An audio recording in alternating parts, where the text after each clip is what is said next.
John chapter 11. Now a man Lazarus was sick. He was from Bethany, the village of Mary and her sister Martha. This Mary, whose brother Lazarus now lay sick, he was the same one who poured perfume on the Lord and wiped his feet with her hair. So the sister sent word to Jesus, "Lord, the one you love is sick." When he heard this, Jesus said, John chapter 11, verse 4, "This sickness will not end in death. No, it is for God's glory, so that God's Son may be glorified through it." Jesus loved Martha and her sister and Lazarus. Yet when he heard that Lazarus was sick, he stayed where he was 2 more days. Then he said to his disciples, Let's go back to Judea." "But Rabbi," they said, "a short while ago the Jews tried to stone you, and yet you are going back there?" John chapter 11, verse 9. Jesus answered, Are there not 12 hours of daylight? A man who walks by day will not stumble, for he sees by this word's light. It is when he walks by night that he stumbles, for he has no light. After he said this, he went on to tell them, Our friend Lazarus has fallen asleep, but I'm going there to wake him up." His disciples replied, "Lord, if he sleeps, he will get better." Jesus had been speaking of his death, but his disciples, though he meant natural sleep. John chapter 11, verse 14. So then he told plainly, "Lazarus is dead, and for your sake I am glad I was not there, so that you may believe. But let us go to him." Then Thomas, called Didymus, said to the rest of the disciples, "Let us go also, that we may die with you." On his arrival, Jesus found that Lazarus had already been in the tomb for 4 days. Bethany was less than 2 miles from Jerusalem, and many Jews had come to Martha and Mary to comfort them in the loss of their brother. When Martha heard that Jesus was coming, she went out to meet him, but Mary stayed at home. "Lord," Martha said to Jesus,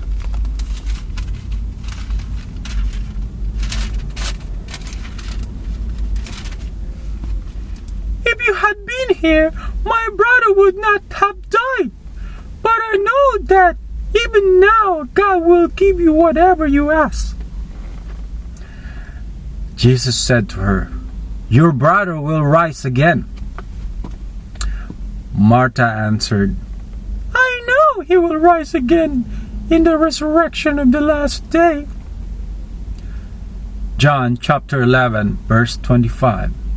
Jesus said to her, "I am the resurrection and the life. He who believes in me will live, even though he dies. And whoever lives and believes in me will never die. Do you believe this?" "Yes, Lord," she told him. "I believe that you are the Christ, the Son of God, who has come into the world." And that after she had said this, she went back and called her sister Mary aside. "The teacher is here," she said, "and is asking for you." When Mary heard this, she got up quickly and went to him. Now, Jesus had not yet entered the village, but was still at the place where Martha had met him. When the Jews who had been with Mary in the house, comforting her, noticed how quickly she got up and went out, they followed her, supposing she was going to the tomb to mourn there. When Mary reached the place where Jesus was and saw him, she fell at his feet and said, "Lord, if you had been here, my brother would not have died." Then Jesus saw her weeping, and the Jews who had come along with her also weeping. He was deeply moved in spirit and troubled. "Where have you laid him?" he asked. "Come and see, Lord," they replied. And Jesus wept. Then the Jews said, "See how he loved him?"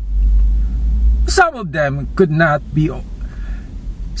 said, "Could not he open the eyes of the blind man, have kept this man from dying?"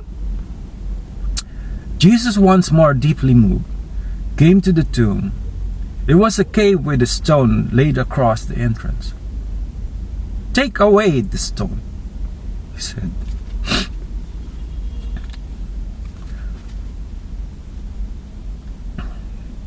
But Lord, said Martha, the sister of the dead man, "by this time there is a bad odor, for he has been there 4 days." John chapter 11, verse 40.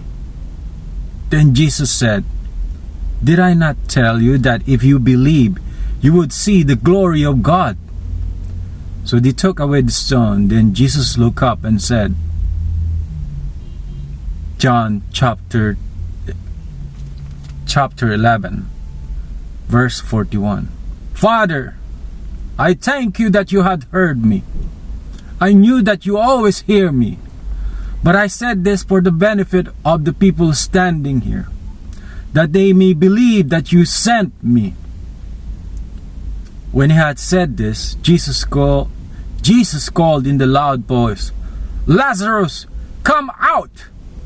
The dead man came out, his hands and feet wrapped with strip of linen and a cloth around his face. Jesus said to them, "Take off the grave clothes and let him go." Therefore, many of the Jews who had come to visit Mary and had been what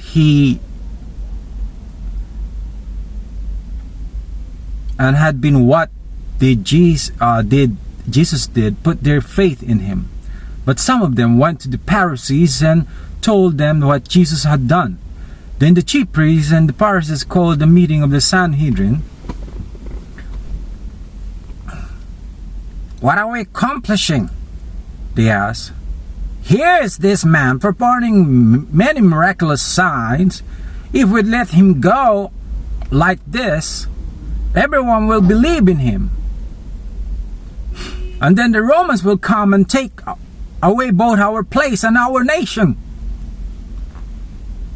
Then one of them, named Caiaphas, who was high priest that year, spoke up. "You know nothing at all. You do not realize that it is better for you that one man die for the people than that whole nation perish." He did not say this on his own, but as a high priest that year, he prophesied that Jesus would die for the Jewish nation. And not only for that nation, but also for the scattered children of God, to bring them together and make them one. So from that day on, they plotted to take his life. John chapter 11, verse 54. Therefore, Jesus no longer moved about publicly among the Jews. Instead, he withdrew to a region near the desert, to a village called Ephraim, where he stayed with his disciples. When it almost time for the Jewish Passover, many went out from the country to Jerusalem for their ceremonial cleansing before the Passover. They kept looking for Jesus, and as they stood in the temple area, they asked one another, "What do you think? Is he coming to the feast at all?" But the chief priests and Pharisees had given orders that anyone who found out where Jesus was, he should report it so that they might arrest him.